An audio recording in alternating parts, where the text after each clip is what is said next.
Pedro acabou de se mudar para uma casa. Após a mudança, o antigo dono falou com seu pai em particular.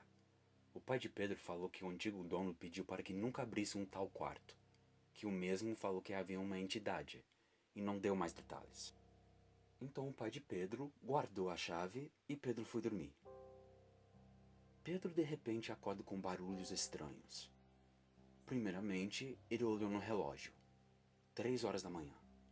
Os barulhos continuavam, e Pedro levantou para ver o que estava acontecendo.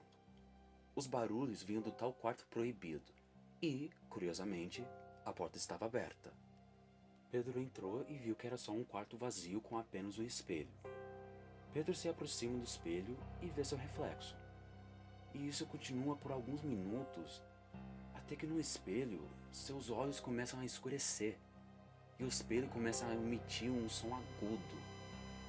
Pedro ficou assustado e correu para seu quarto e se escondeu embaixo das cobertas até dormir. No outro dia, Pedro foi ver e a porta estava trancada.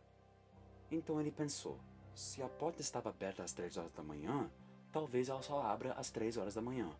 Por isso, Pedro não dormiu e esperou até às 3 horas da manhã. Quando bateu exatamente 3 horas da manhã, Pedro ouviu um barulho de porta abrindo e levantou-se rapidamente para ir até aquele quarto.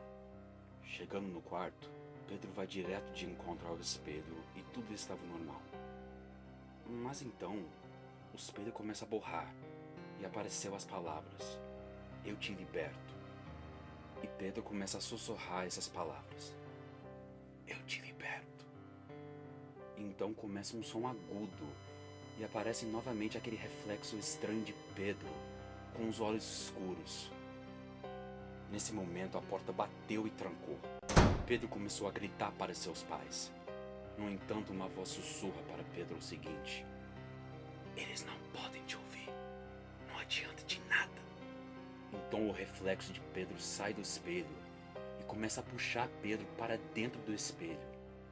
Pedro tentou segurar no chão, mas ele não conseguiu e foi totalmente puxado para dentro do espelho. No dia posterior, os pais de Pedro sentiram falta do mesmo e procuraram pela casa toda. Então o pai de Pedro entrou no quarto proibido e não havia nada de anormal. Até hoje, Pedro é procurado.